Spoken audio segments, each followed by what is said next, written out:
want to tell you something about your travel this summer or whenever you're going to travel. You're on the road. You're trying to decide where you're going to spend the night. Or you're booking a trip. You're going to go by air. You're going to go by car. But you're booking in advance. You're trying to decide what hotel you should stay at.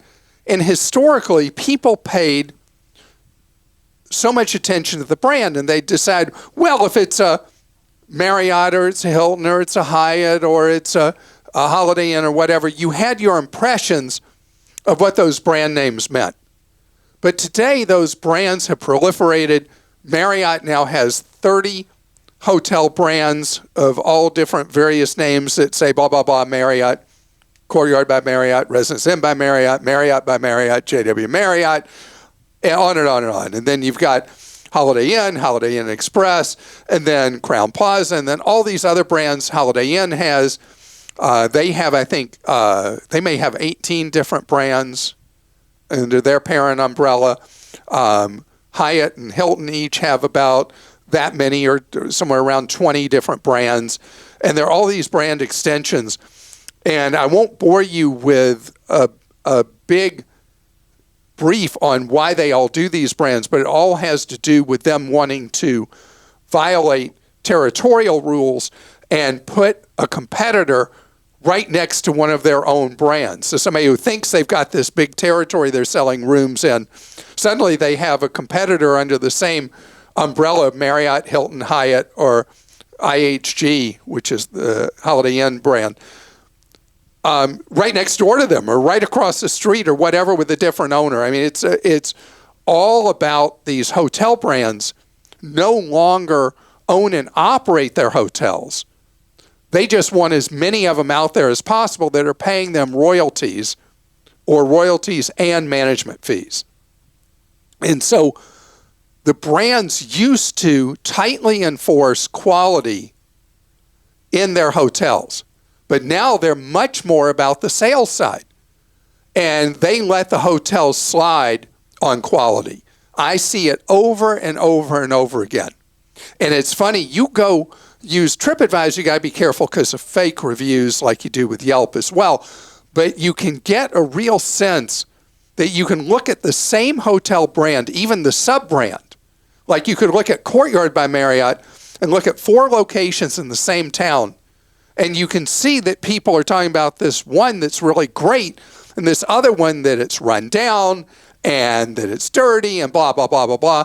That the brand name has lost its meaning and what it means to you. And there's only one exception I know of in the whole hotel industry.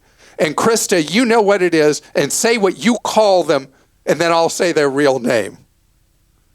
Drury is what you call it? Oh, Drury Inn, yeah. Drury Inns. Just because suites. that one that you wanted me to It was a great hotel, by the way. So dreary. It was a great hotel. You didn't stay there. No. You just driving by on the freeway. We were doing an event in Nashville. Mm-hmm.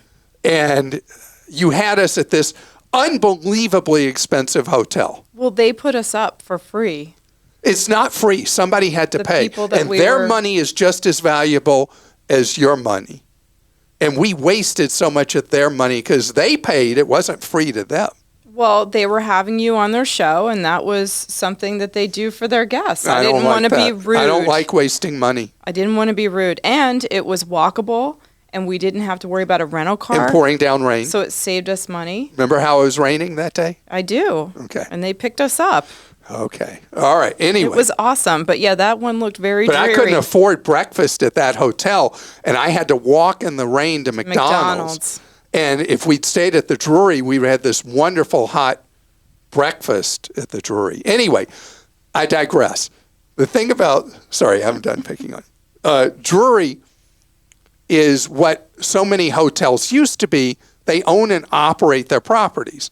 So they're not every one of them is going to be perfect, but they're very consistent. That's what's missing from the hotel industry, was that's looked at as like ancient times, that you'd actually put your name on a building and run it and operate it in a way that people could trust the name there. And I don't know if you know the history from the 1950s.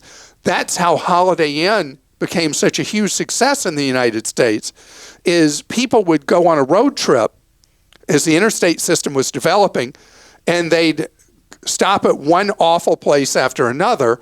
And the Holiday Inn, the guy who founded it was like, you know what, I'm going to open something that's consistent everywhere.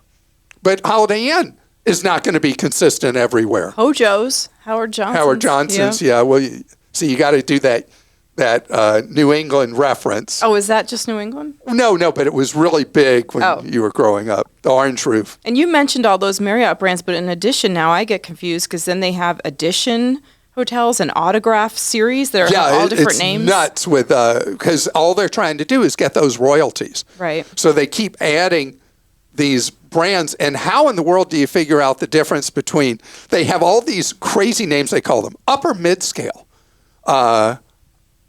budget, this, that, and the other. They've got all these classifications they use in the industry. I promise you, experts in the industry are just faking it because nobody can figure it out, much less you and me. So before you book something because you once stayed in that brand or used to stay in it regularly and it was great and it was consistent and you knew what you were going to get, it doesn't work that way anymore. So you got to take your time, whatever review sites you like, check out a hotel before you check in and spend your hard-earned money on a place that may be dirty, may be run down, may not be safe. You want to know that other people, the collective wisdom of the crowd tells you that place is A-OK. And Marriott, Hyatt, Hilton, IHG, none of you are making me happy because the consistency in your hotels is flat out gone. You're allowing the sales side to rule instead of the quality side. And ultimately, you will devalue the value of your brands unless you bring back quality standards, period. And so I just want to mention that when I'm looking at reviews, and maybe this is obvious to everyone else, I always change it to be most recent because a lot of times there's been big changes over the last few years. Yeah, the reviews you could be looking at would be from 2014 or something like that. Or 2020 or 2019, so and things have changed. That is a great idea to do most recent reviews and actually read them. Don't just look at the, like TripAdvisor, the circles, they have the 5 circles and how many are filled in. But that's, if you see one that's got a lot of reviews and it's 3.5 circles or less, don't stay there.